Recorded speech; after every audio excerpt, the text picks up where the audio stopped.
The Agenda with Steve Paikin is made possible through generous philanthropic contributions from viewers like you. Thank you for supporting TVO's journalism. Every generation puts their stamp on the world. Tonight, we'll hear how Gen Z is reshaping the world of work and find out how some Ontario teens are finding solutions to big problems such as climate change. It's Thursday, October 13th, and that's tonight on The Agenda.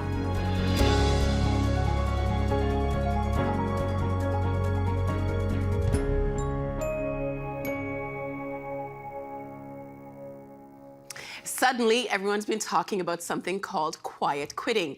It became popular on social media, and it's just one way that workers from Generation Z are talking about work differently than earlier generations. With us to explore what this new group's arrival might signify for the workplace now and in the future, let's welcome from furthest from our studio to closest. In the nation's capital, Rob Carrick, personal finance columnist at the Global Mail. In Hamilton, Ontario, Nati Zamisa, Program Director at House Canada and Vice Chair of First Works Youth Council. In Oakville, Ontario, Linda Nazareth, Principal of Relentless Economics and Senior Fellow for Economics and Population Change at the Macdonald-Laurier Institute.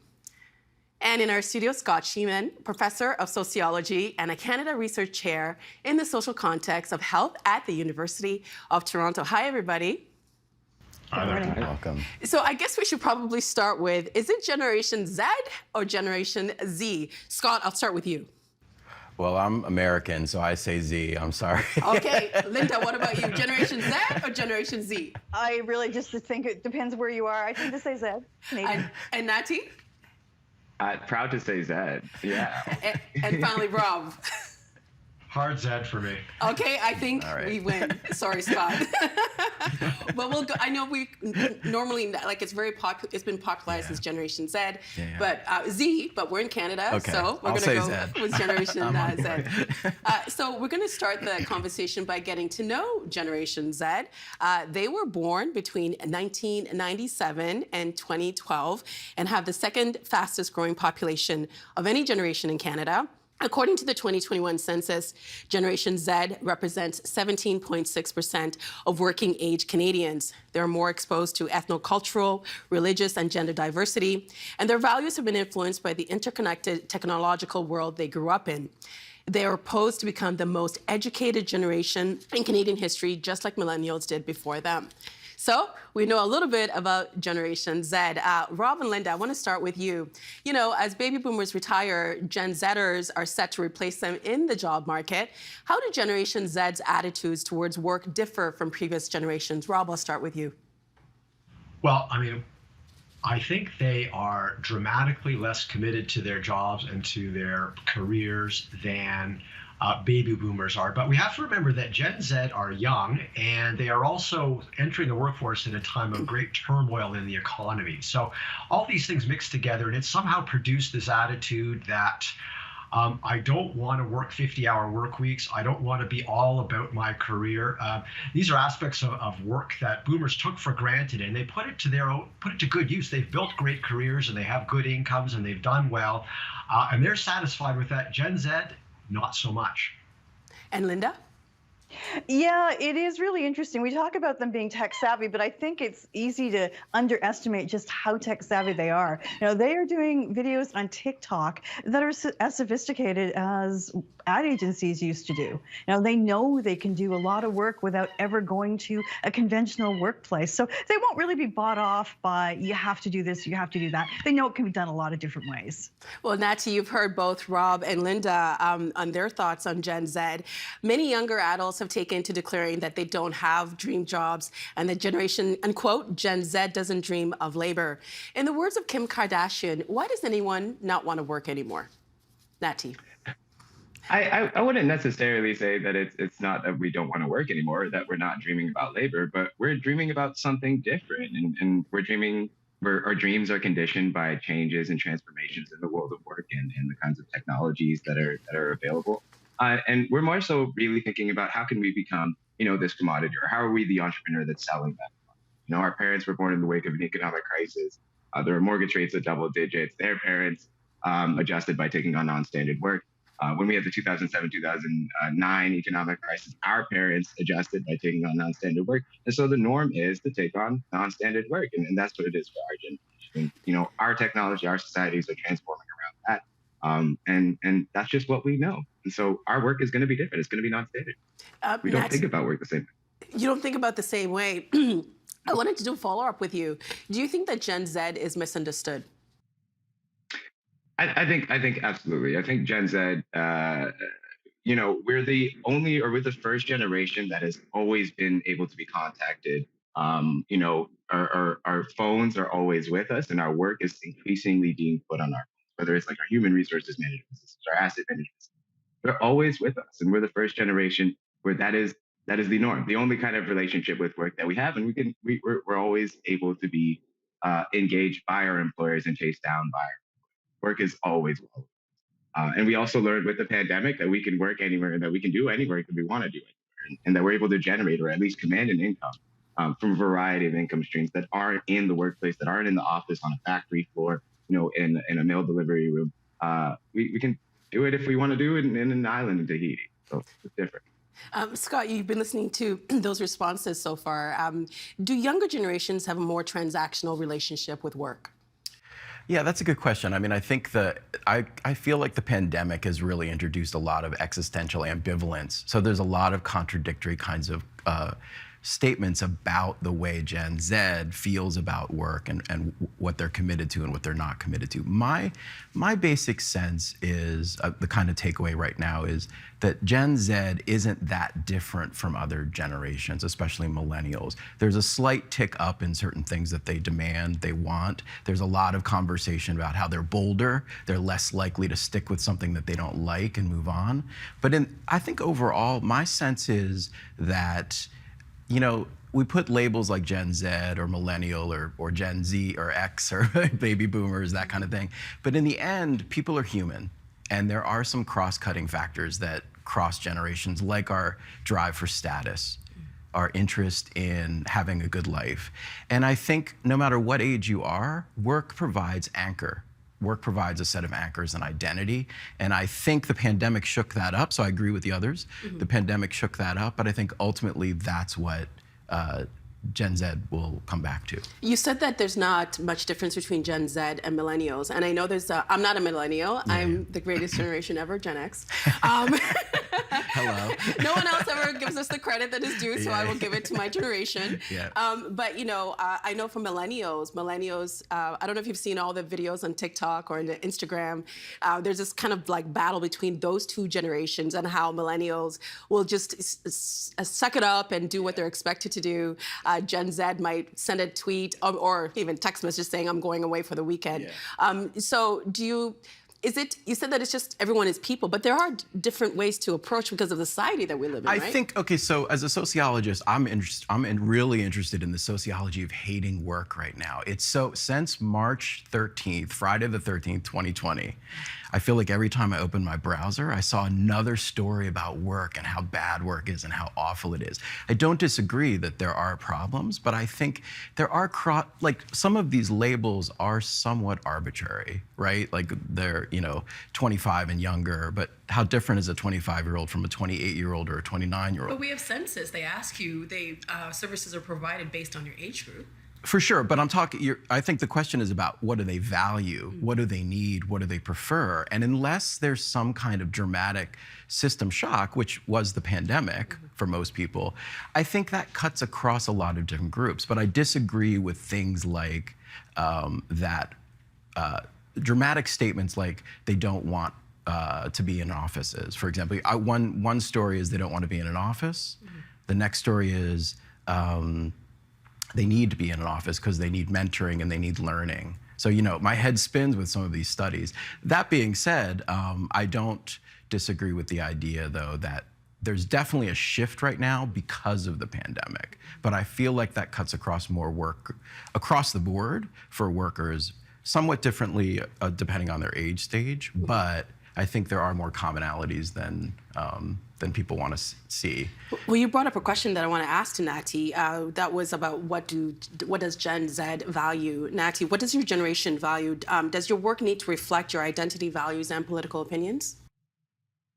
I think to a certain degree, absolutely. But I also think that it's mostly that we're not committing entirely to working for somebody else, right? At the end of the day, work is so that we can command an income, so that we can continue to live, so that we can survive in today's society. And what is like potentially something that could be called like a permanent state of austerity, or crises that keep on coming closer and closer and closer together.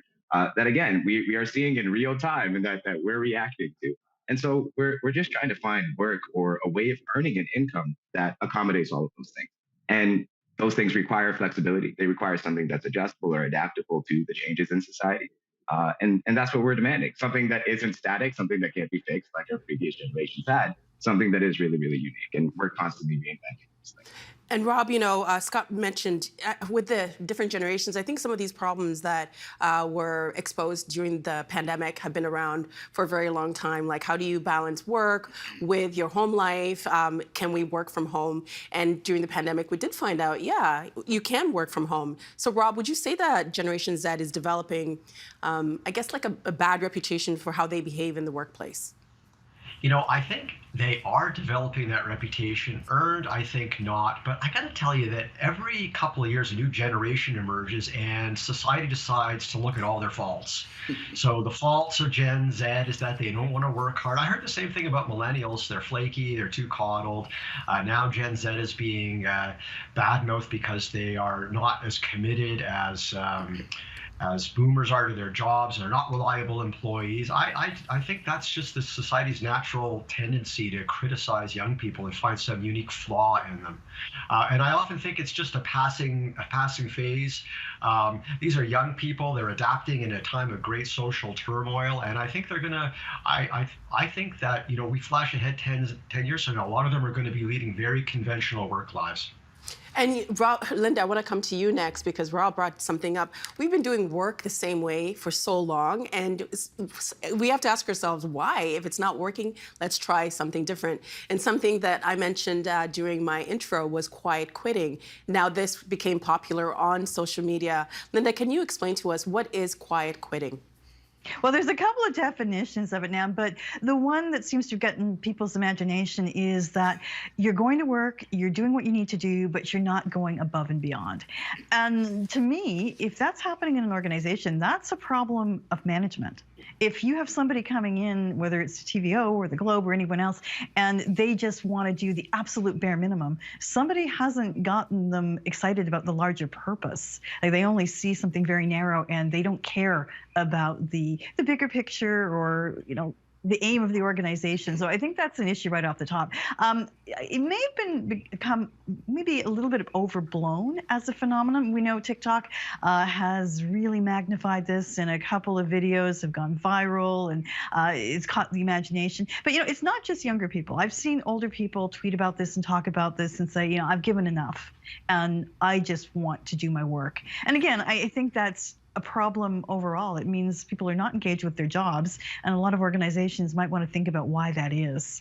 Natty, I see you nodding a lot. Well, no, I really, really agree with what was said, but I also think it's important to remember, like, we have, at the same time that we have like a huge amount of wealth polarization in society, we also have labor shortages. And in a perfect market economy, you would just pay more for those jobs, and that addresses the wealth polarization, and then more people would go to those jobs, and then you have labor shortages. In terms of like our real buying power, it is not increasing vis-a-vis the cost of living. Like, I can't imagine owning a home, and I think many of my peers in my generation are in the same place. And that our minimum wage is indexed to inflation and not to the cost of living. And then again, with more and more non-standard work, with jobs that are in the gig economy or in the hustle economy or in like libidinal or pleasure-based economies, we don't have the same employment benefits that any of the previous generations had. We have the erosion of pensions, and so we don't have the same like long-term scope that I guess previous generations had. And then you also don't have the same access to the social welfare state that folks have. So if you're like an independent contractor, you don't necessarily have access to EI, for example, in the same way that folks have. So you're kind of really, really stuck to working. And if that is the case, then you're working a lot, and you're probably going to be burnt out. And so maybe this is more so a response to that burnout, in response to the changes in work, than it is, folks saying, oh, I don't want to go above and beyond. They're constantly going above and beyond, but not for one workplace. They're doing it across different gigs. So. Scott, Natty brought up so many good points because we've all read those articles of, I think we were dumping on millennials with these articles like millennials are not buying homes because they're eating too much avocado toast. But I think for the boomer generation, there was a lot of benefits, right? You work X amount of years, you get a pension, you can afford a home. Now for Generation Z, it doesn't matter how many hours you work or how many, most of us are not even with companies that long anymore. It's really hard to afford even just buying a house. What part, are we missing something in this conversation when we neglect to talk about the lack of benefits? It's really interesting. I mean, something Rob said about how, I think I heard him say that in 10 years from now, it'll probably revert back to more of a conventional, I think, kind of conventional work life. The one thing, I've been tracking the trends in the quality of work life in Canada and the US for decades now. And the one thing that stands out is how remarkably stable feeling underpaid is. That's one of the big, feeling underpaid, feeling like you don't make enough to make ends meet. It's worse in the US, but how remarkably stable that trend is. And I think to the point of whether younger generations will continue to tolerate that is an interesting question, right? Because I think some of the interest in social justice and the greater talk about values and equity and equality, that might translate into some changes on this. But there's definitely this element of distributive justice, feeling underpaid is a chronic issue. That combined with staff shortages and overload, those are where you see the problems. But again, I don't see them as tied to one particular age cohort or group. You see this across the board. I've interviewed a lot of people in their 50s who are like, this isn't what I signed up for. And they look back on a career and they feel really jilted. So, and the anger and the anxiety definitely gets our attention. And so that's why phrases like quiet quitting, and now you have quiet firing, and I call quiet BS. I think some of this stuff is just very exaggerated. The Gallup poll in the US that suggested half of Americans are quiet quitting seems so exaggerated to me. I'd love to dive deeper into that data because I don't buy it. I want to come back to you with what can you quickly tell us what quiet firing is? Quiet firing, well, again, it's another term that somebody coined and have become famous for. So quiet firing is sort of when you, instead of actually firing somebody, loud firing, you actually give them fewer tasks, you give them less attention, you sort of quietly reduce their status or their significance in the workplace by giving them less, or treating them somewhat less included or involved. I think that's my sense of it, but again, it's sort of the employer strikes back with, okay, you're gonna quiet quit, I'm gonna quiet fire. But I think the point about staff shortage is a good one because when there isn't a surplus of workers, workers have more power. But as soon as there's a recession or something, I think that's when you're going to see things swing back with employers having more power. Rob, I want to come to you because we can laugh about quiet quitting, even just quiet firing. But in the end, I think when people get grouped into something like, oh, they're Gen Zers, they're going to quit, they're not as committed to their jobs, they don't value their jobs. If we hire them, we'll probably pay them less or maybe not promote them because they'll just leave. In the end, does this affect the personal finances of those in Gen Z, Rob? Well, I think quiet quitting, if it's a true thing, will affect them. I work on a podcast for the Globe Mail. It's called Stress Test. It's a personal finance podcast for Gen Z and millennials. And you know what our number one topic is? Housing. Our housing episodes are by far our most listened to episodes.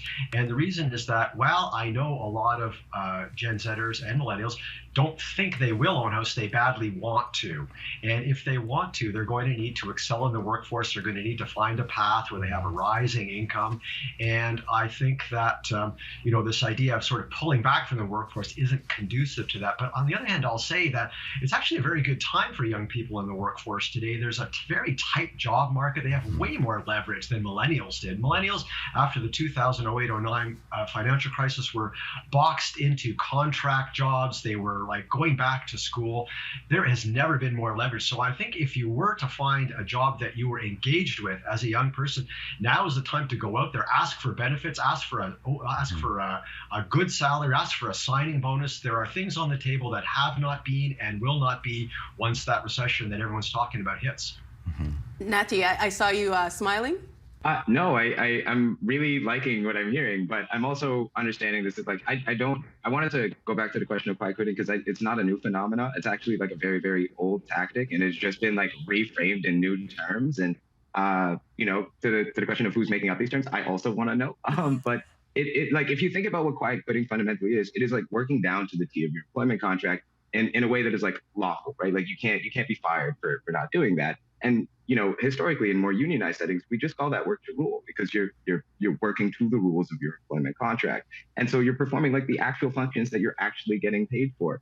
And so if the case is that we can do just that, get the same amount of money, why does it make sense to go over and above and or beyond, right? And if we're able to actually make sure that all of the terms in our employment contract are conducive to the wages that we're going to be getting and to the salary that we can be getting, then again, that gives us more power. So I really do see quiet quitting more so as like a form of protest that benefits, I guess, like every single member of Gen Z that's in working society. Because again, it really also identifies, okay, where are there gaps in a workplace where people need to be filling in those gaps, or where managers need to be filling in those gaps? And then how do we pay people to do that work again? And then like the people who are still there, should they be getting paid more for the work that they're doing? Are they doing over like and above what they should be doing? And when they stop doing that, how is that impacting our organization? And okay, is this time to give them a promotion? So I like what I just heard. I don't like the new terms though.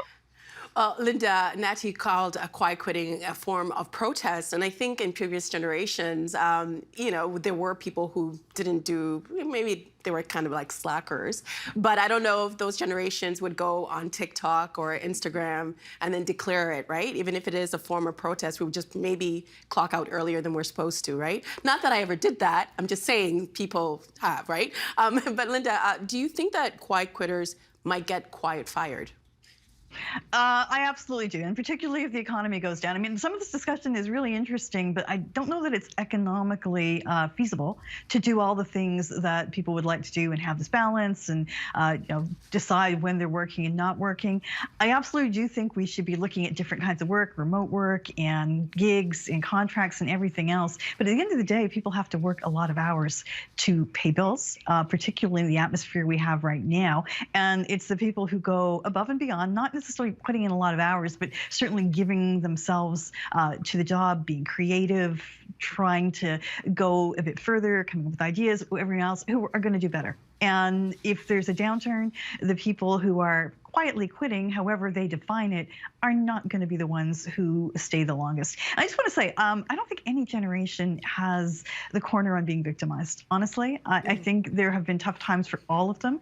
There have been some pretty brutal recessions. If you think of the recession in the 80s and the 90s, the unemployment rate went up to double digits, high double digits in some cases. It is not doing that this time, and Gen Zs are not being hit the same way. So I think you got to keep that in mind. But would you counter? Let me counter this right now. Most Gen Zs are probably never going to be able to own a home. For other generations, they didn't have that challenge, did they? Well, that's a really broad statement. First of all, you are making some assumptions, but if you're talking about in major cities, it was already really difficult, say, for somebody to live in New York, that was a world-class city, or London. They were moving way far out, and I think you'll see people making different choices. But at least now you can have the option of living somewhere else and working. I don't know if those are assumptions because I'm Gen X, and even though it took me a very long time to get on the ladder, I was finally able to buy when I was in my 40s. But somebody in their 20s, like I have a few years ahead of them, and I get to decide where I live. I can live in Toronto, but for a lot of people in Gen Z, they might not be able to do that. You know what? I don't disagree. It's much more difficult, but also let's remember there will be a transfer of wealth from boomers, maybe boomer grandparents to Gen Zs. Won't benefit everybody, but we'll see some of that in the years ahead. Also, people will not necessarily live in major cities as much. They'll be able to work from different places, so they'll go further out. It's not perfect, but it's not maybe quite as dire as it could be. Well, Rob, I want to come to you because you mentioned the stress test podcast that you do, and how when you do housing episodes, people really tune into them. How much of an impact is it on Gen Z to know that, maybe there is a chance for them to have homes, but maybe for this to be weighing on them and the jobs that they decide to do and how long they decide to stay in those jobs? Is there a kind of like an immediacy for them to acquire more much faster to be able to do that? You know, we have to remember Gen Z are pretty young, and I know they're motivated to own homes, but they haven't really moved into the phase of life where I think you really need to be actively trying to get into the housing market. So I think they have time. I notice a disconnect between these generalized feelings, oh, I really, of course, want to own a house. My parents owned one. They made a lot of money. I'd like to do that too. And the feeling that I've got to get in right now and I better get a job that helps me do that. I think they're taking time to figure things out, and I think that's great. As tough as it is to afford a house, I think we all have time. We got to remember that Gen Zs will probably be working till their middle to later 60s or 70 because of longer lifespans and different ways of living, and that gives them a chance to buy houses later. Scott, let me come to you and talk numbers. Do we see quiet quitting reflected in the data, or has it been exaggerated? My sense is it's been exaggerated, but again, it's tricky because a lot of the media coverage are on using sort of selective small samples from places like Indeed or LinkedIn. Indeed.com? Yeah, and so what you need, I think, are more like nationally representative or representative of the workforce samples, and so that's what we've been trying to track. Mm-hmm. And again, look, I mean, anger and anxiety sells, and I think if you phrase that in a way in your stories about the way we're approaching work, you're going to get more attention. But my sense is on some things, over the course of since 2018, say up to 2022, there hasn't been a big shift on some of the key indicators like perceptions of autonomy, perceptions of voice in the workplace, perceptions about work-life culture, being supportive or not. I would say there's a slight tick up for the younger group, say so under 25, under 30, but it's not as dramatic as some of the portraits have been. And I think your point about social media is a good one, right? Because I heard something where somebody posted, they were celebrating the fact that they quit, and they're like, I quit and I'm gonna sit on my porch, and apparently it got 400,000 likes or retweets or whatever. And I laughed because I was like, I couldn't help thinking, but somebody has to build that porch and maintain it. Somebody has to do the work to get your tweet up. And you know, again, if you think about even when you go to a class, you don't want your teacher to be. I think quiet quitting has an undertone to it, which is it's not just necessarily working to rule. It's kind of like you're very close to saying, take this job and shove it. Mm-hmm. And I think that's a problem. I think that's a danger because of my research showing how important work is as a source of identity and an anchor. And that's particularly crucial. I think back to when I was 22. I think with institutions kind of fading away in a lot of ways, work is the one institution that needs to endure. So I'm concerned about the anti-work narrative and what it does to motivation and what it does to kind of, horrible bosses, mm-hmm. awful, that's not excusing exploitation, but I think when it's overgeneralized, it masks the problems, mm-hmm. like the pay is too low, or the staff shortages are an issue. Mm. And Linda, just building on what Scott said, beyond identity, I think we all need work for stability.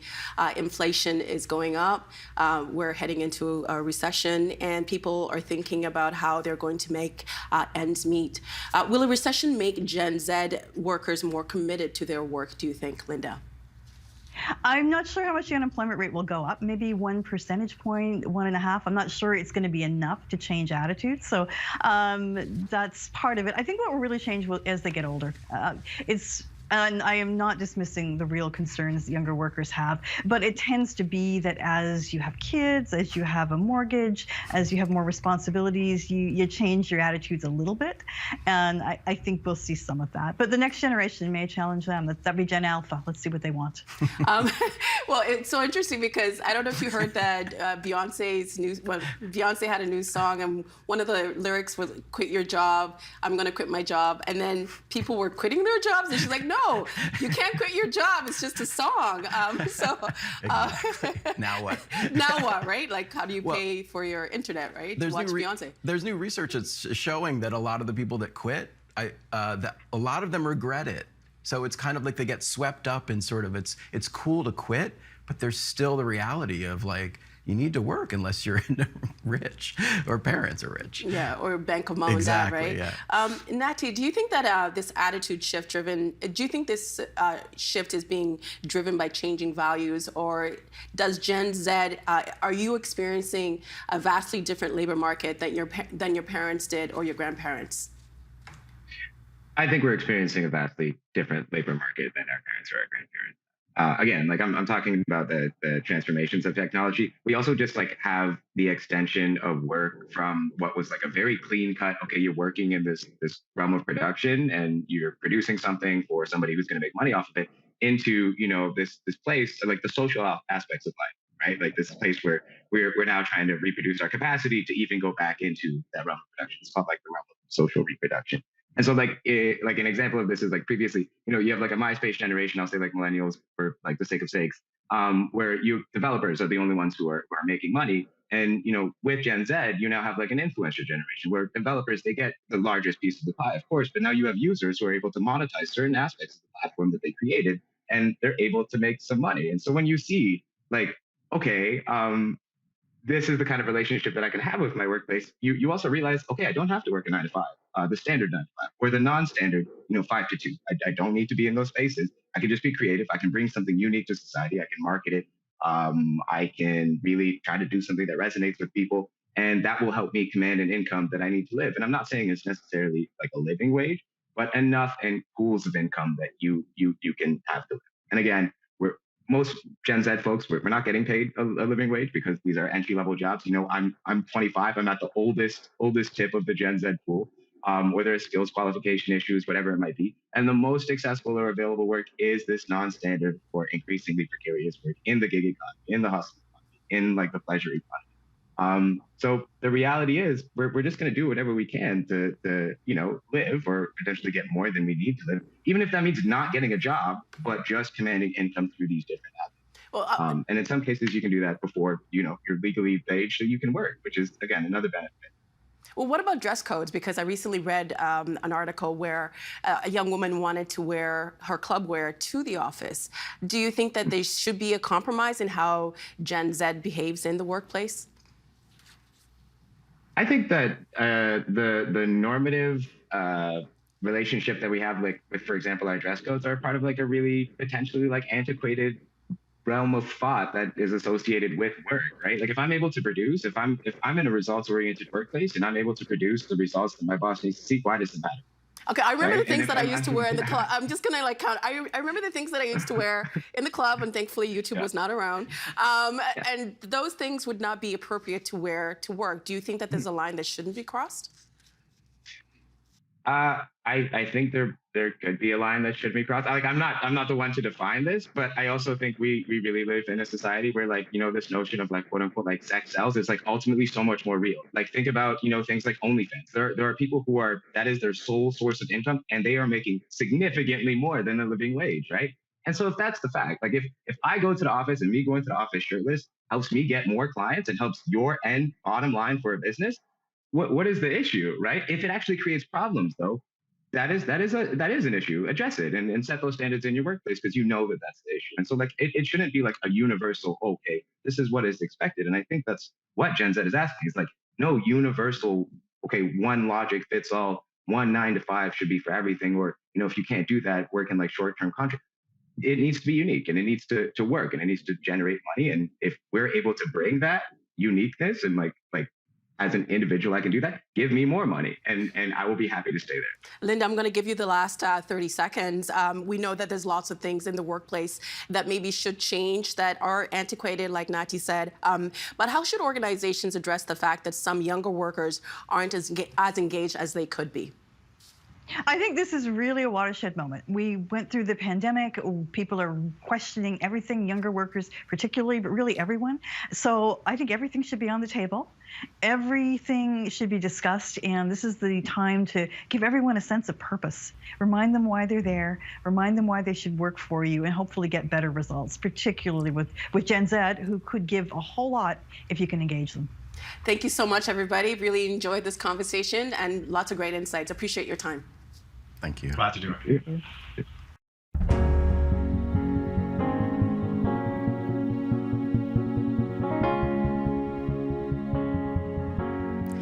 Probably no generation has grown up as immersed in technology and information as this one. And for some Ontario teens, the result is incredible innovation and doing great things very early in their lives. Let's meet two who were recently selected as part of an international cohort that will receive support and training from the Knowledge Society and the Matheson Foundation. In the nation's capital, Naila Malu, who is working on solar cells using something called nanowires and perovskites. And here in our studio, Anika Malgoon, who is working on decarbonization in the energy sector. Hi, it's really nice to meet both of you. Hi, it's great to meet you too. So I'm going to do something at the very top, and I hope it's not a bad thing. I'm sure you're tired of people asking both of you how old you are, but I'm just going to ask anyway because I think people will be curious. Naila, I'll start with you. How old are you? I'm 16. And Anika? I'm 16 as well. It doesn't bother you that people are always like, how old are you? I actually haven't gotten that question too much. Okay, all right, well, that's not too bad. Anika, I'm going to start with you. So you're doing something where you're leveraging machine learning to optimize long duration energy storage on the grid. What does all that mean? So if you think about it, we're all really reliant on our electrical grid for all of our needs when it comes to using electricity and energy that we need for every day. But the issue when we're integrating renewables onto it is that we have this sort of mismatch between supply and demand. And as we know, this can cause a lot of challenges like what we saw in Texas last year. There was a huge issue with like the winterization of natural gas peaker plants.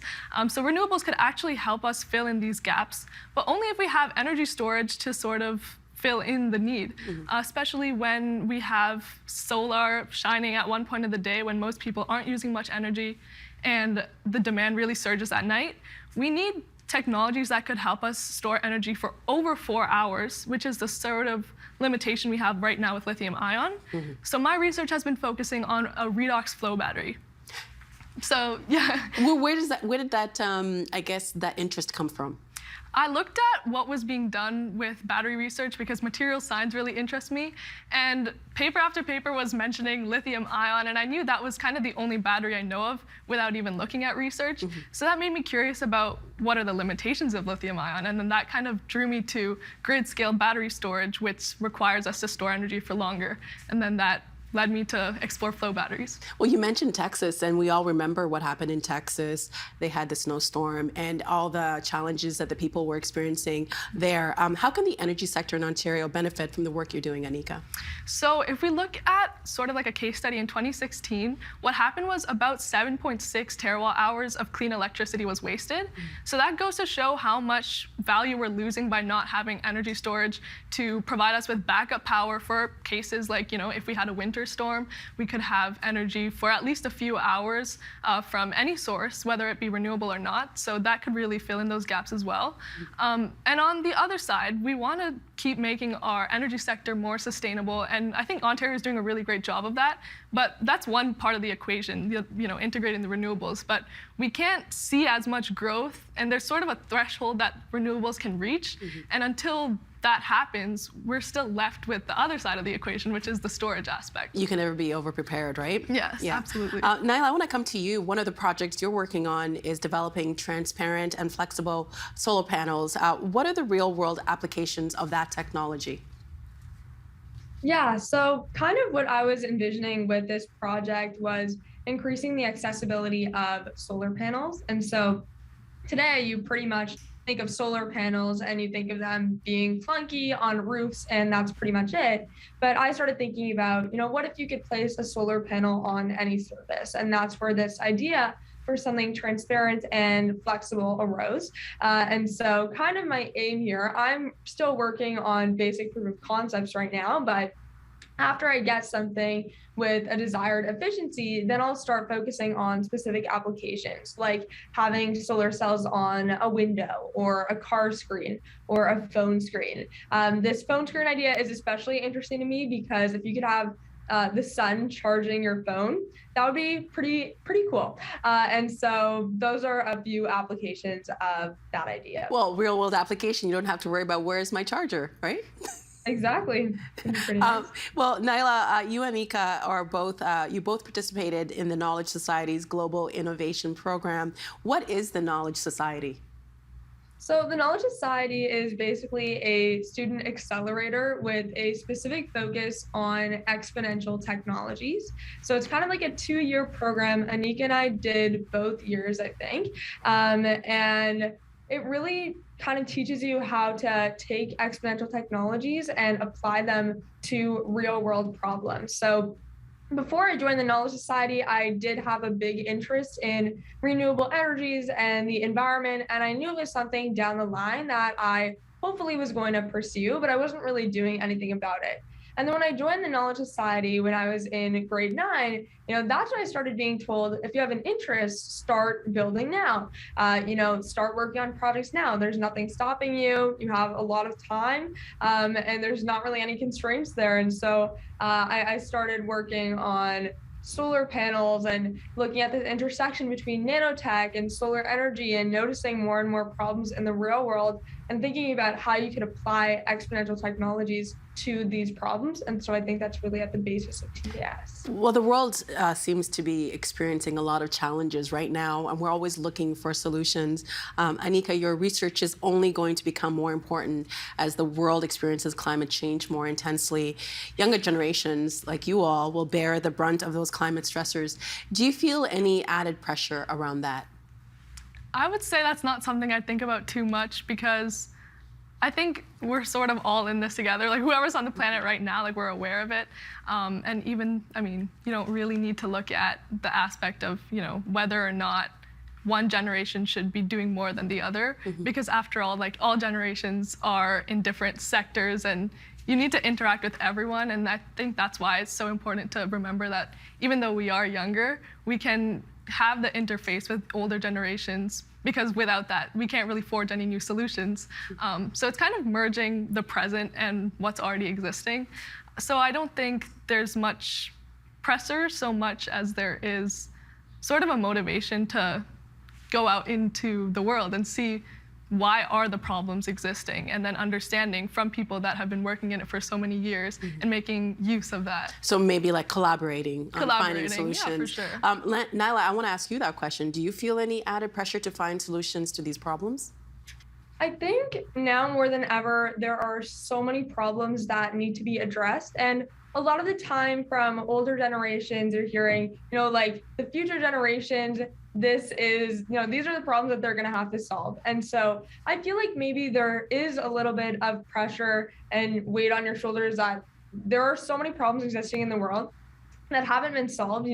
Sometimes our governments have failed us and we're left with an abundance of issues like climate change, with which Anika and I are both currently working on projects within. And so I feel like that pressure can lead to motivation and finding your own passions within these fields. And so I think the pressure that I kind of felt with climate change did lead me to start working on my own projects. And so there are kind of pros and cons of that. But definitely there are a lot of problems that need to be solved, and a lot of that is going to fall on future generations. And I'm guessing too, one of the cons must be, it probably comes up where people look at your age and they're like, oh, you're so young and you're focusing on all these innovations when you should just be a teenager. I think grown-ups, older people have these assumptions on what interests younger people. What's it like for you to be a teenager working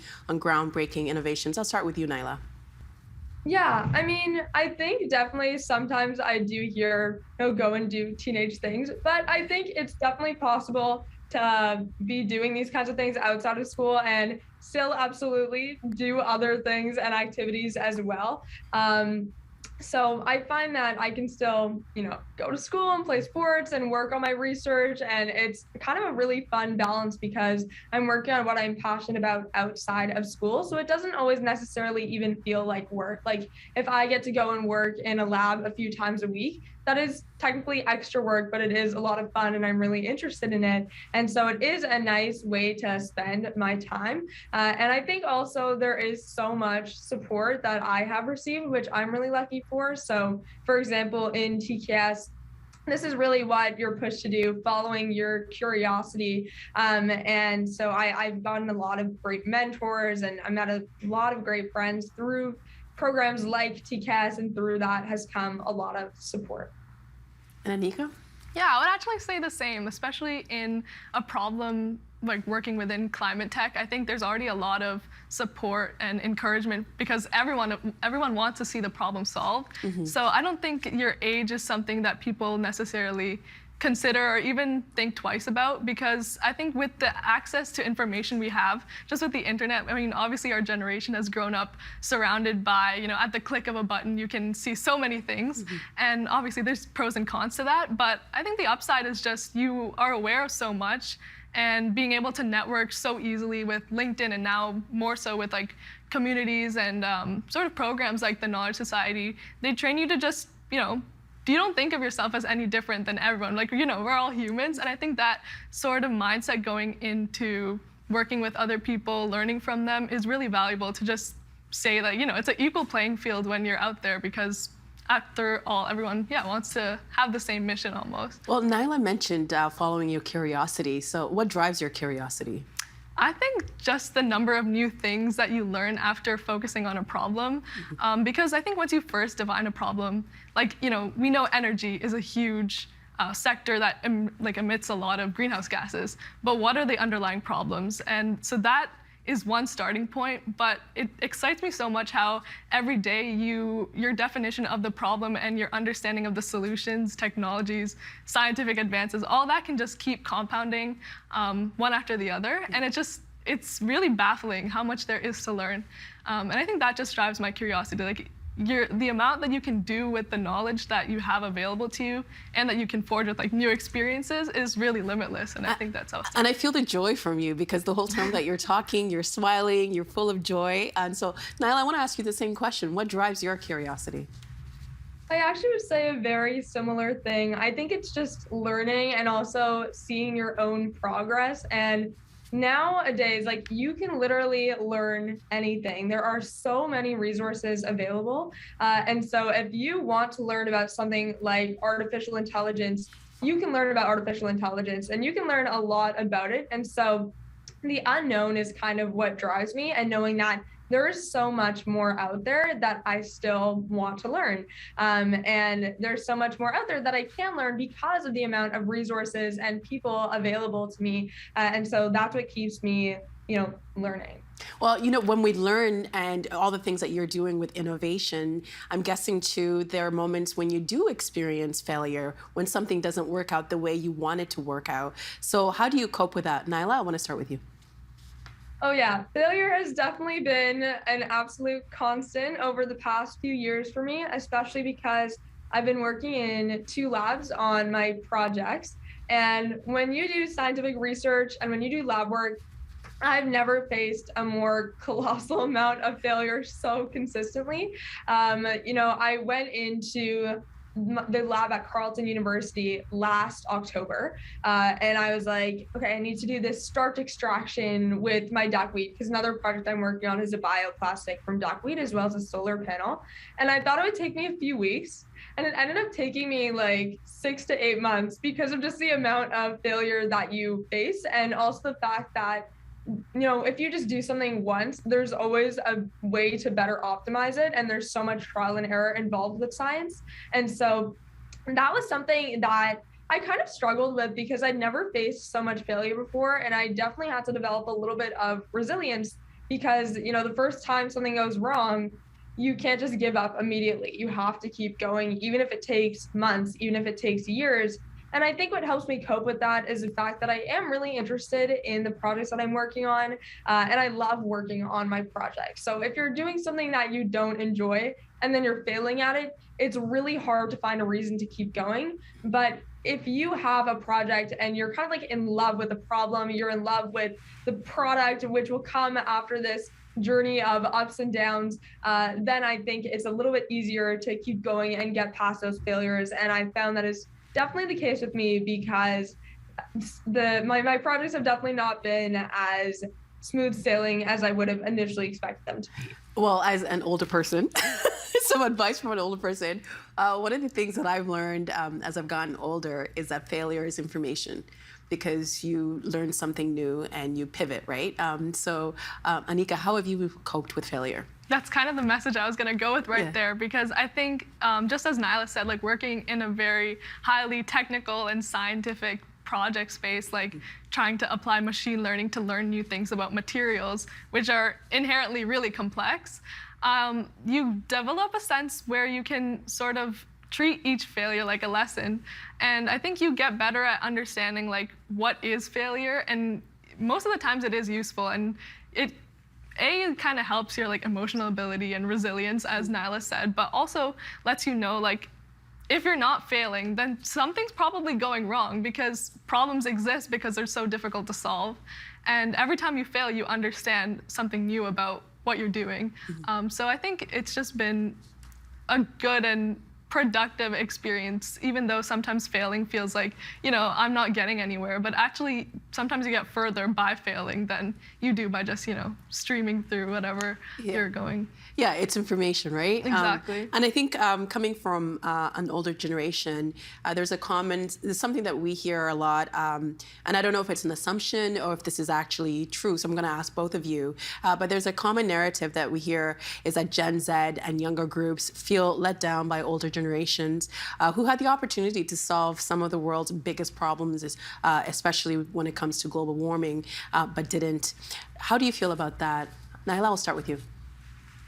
I think I would agree with the statement that often youth do feel let down by older generations just because of the amount of problems that have been left in their wake that still need to be solved and are now more urgent than ever. But I don't really think it's a blame game, and they're like being angry about it is not really going to do anything. So you can ask questions like, why does this still exist? And then look at the past and see how humans have wasted resources and made mistakes in the past, but there's not really any going back. So you kind of just have to look towards the future and think about what you can do personally and what these older generations can still do. You know, it's not a lost cause. They can still, you know, take action, and they definitely are, because there are so many incredible companies and startups that exist, which are created by older generations. And so I think it's really just about looking towards the future, asking yourself what you can do to help solve these problems, because if you just look at the past and all the problems that have been created, you're only going to feel disappointed and nothing is going to come from that. Well, what about pressure? Because you mentioned earlier, I think we do live in a world where we kind of say the younger generation are going to save us. And that must feel like a lot of pressure. Do you feel that pressure to come up with innovations and solutions for those problems that we've created? Personally, I would say, you know, to an extent you do.